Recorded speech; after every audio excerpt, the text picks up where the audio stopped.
Assalamualaikum warahmatullahi wabarakatuh. Sebelumnya izin memperkenalkan diri. Nama Ngasiro Nurjayatri dengan NPM 2257051032. Di sini saya akan memenuhi tugas 4 teori bahasa dan automata tentang ekuivalensi dan konversi NFA ke DFA. Di sini ada klasifikasi FSA. Yang pertama itu ada NFA, non-determinan finite automata. Dimungkinkan satu simbol menimbulkan transisi ke lebih dari satu kondisi dan memberikan beberapa kemungkinan gerakan sehingga keluarannya tidak dapat dipastikan. Yang kedua itu ada DFA, deterministic finite automata. Tiap state tidak boleh memiliki nilai yang kosong. Terdiri dari satu transisi dari suatu state pada satu simbol masukan. Selanjutnya itu ada perbedaan NFA dan DFA. Non-determinants dalam NFA mengizinkan beberapa transisi untuk simbol input yang sama dari satu state. Sedangkan DFA memiliki satu transisi yang pasti untuk setiap simbol input.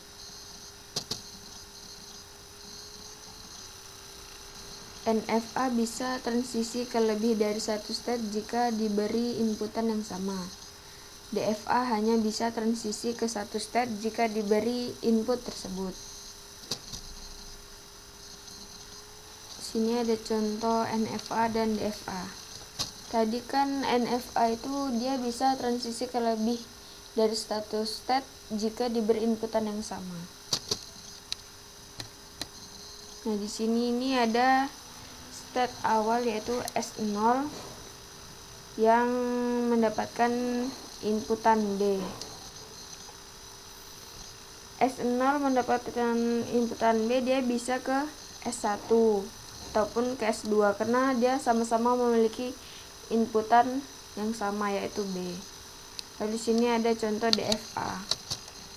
DFA itu tadi hanya bisa transisi ke satu state jika diberi inputan tersebut. Contohnya di sini ini state Q0, jika dia mendapatkan inputan 1, dia hanya bisa ke Q1 karena dia tidak ada busur yang mengarah kemanapun dengan inputan 1. Sama juga ini jika dia mendapatkan inputan 0, dia akan menuju ke Q2.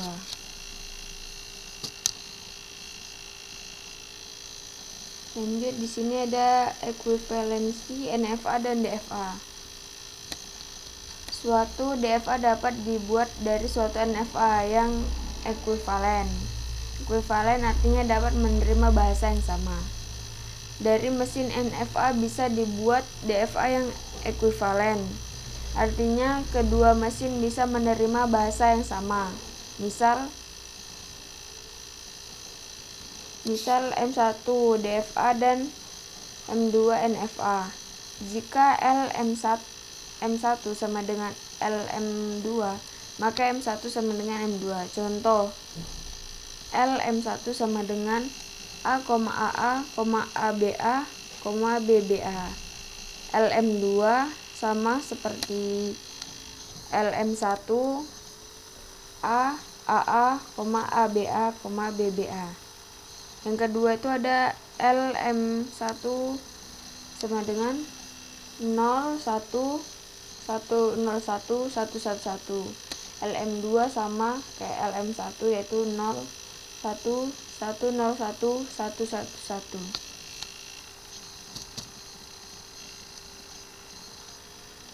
Selanjutnya sini ada contoh. Misalkan kita ingin membuat DFA yang ekuivalen dengan NFA berikut. Q-nya itu ada Q0 dan Q1. Sigmanya itu ada AB. Lalu state awalnya itu ada Q0, state akhirnya itu ada Q1. Nah, seperti di gambar ini. Lanjut, di sini ada fungsi transisi sebagai berikut.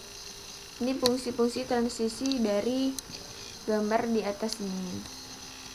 Q0 jika mendapatkan inputan A, dia akan menuju ke state akhir yaitu Q1, ataupun dia juga ke diri dia sendiri yaitu Q0.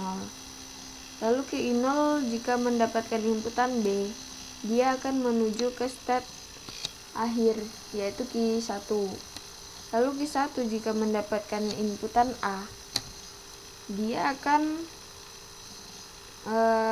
menuju ke Q1, sama juga dia seperti kalau dia mendapatkan inputan B, dia sama kayak mendapatkan inputan A, dia menuju ke step akhir yaitu Q1.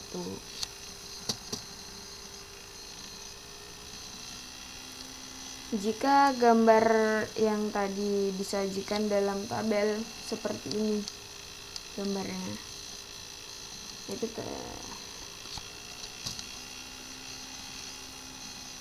di sini kan ada Q0, jadi Q0 jika mendapatkan inputan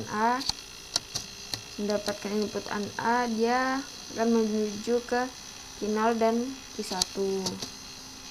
Jadi seperti ini. Lalu Q0 jika mendapatkan inputan B, apakah dia ke Q1? Kita lihat di gambarnya. Nah, benar, dia kalau mendapatkan inputan B, dia menuju ke Q1. Dan sama seperti Q1 juga, jika mendapatkan inputan A, dia menuju ke Q1. Jika dia mendapatkan inputan B, dia sama seperti mendapatkan inputan A, menuju ke Q1. Lalu kita konversikan dari NFA ke DFA. Seperti ini gambarnya. Q0 jika mendapatkan inputan A, dia menuju ke Q0 dan Q1. Jika Q0 mendapatkan inputan B, dia menuju ke Q1. Q1 jika mendapatkan inputan A ataupun B, dia ke diri dia sendiri yaitu Q1. Di sini ada busur arah A. Maksudnya busur arah A ini dia ini jika mendapatkan inputan A. Fungsi transisi Q0 Q1 jika mendapatkan inputan A, maka dia menuju ke Q0, A digabungkan dengan Q1 inputan A, sama dengan Q0 dan Q1 digabung dengan Q1, maka dia hasilnya yaitu Q0 dan Q1. Itu dia tadi busur arah A. Nah, sekarang selanjutnya itu ada busur arah B. Fungsi transisi Q0 dan Q1 jika mendapatkan inputan B, sama dengan Q0 inputan B digabung dengan Q1 inputan B. Q1 digabung Q1, dia sama dengan hasilnya itu Q1. Jadi busur arah A yaitu tadi hasilnya Q0 dan Q1. Busur arah B dia hanya Q1. Nah, ini tabel transisinya.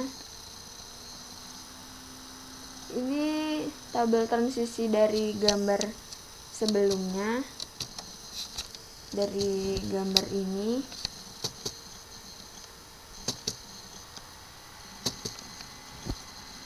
sini ada Q0 juga mendapatkan inputan A yaitu Q0 dan Q1. Q0 jika mendapatkan inputan B, dia Q1. Q1 jika mendapatkan inputan A ataupun inputan B, dia sama-sama ke Q1. Ini tabel transisi setelah digabungkan atau tabel ekuivalen, yaitu Q0 jika mendapatkan inputan A, dia Q0 Q1.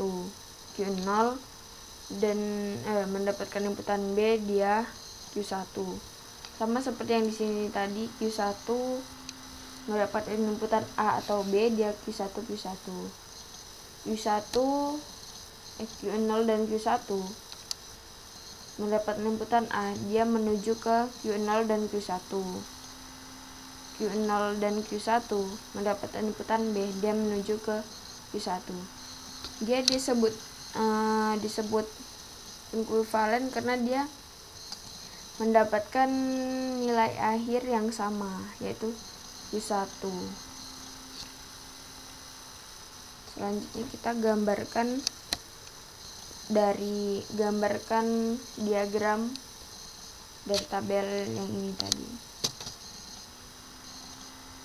Nah, seperti inilah gambar diagram transisi akhir setelah dikonversi ke DFA.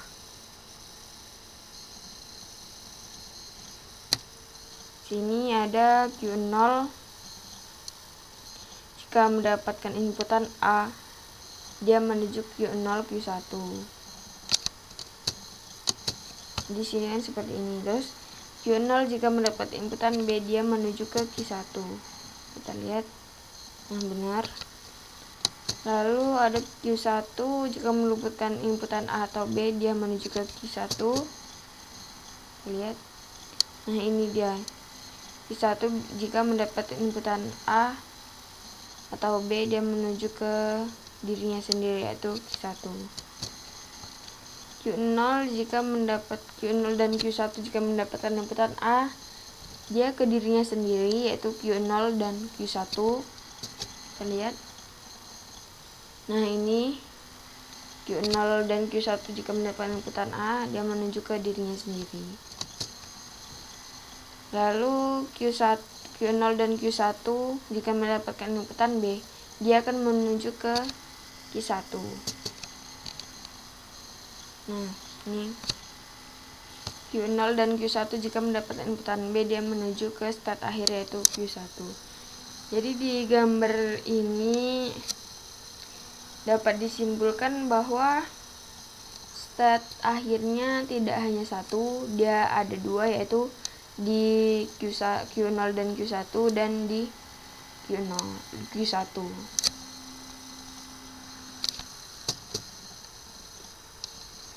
Mungkin itu saja yang dapat saya jelaskan, kurang lebihnya saya mohon maaf, dan saya akhiri.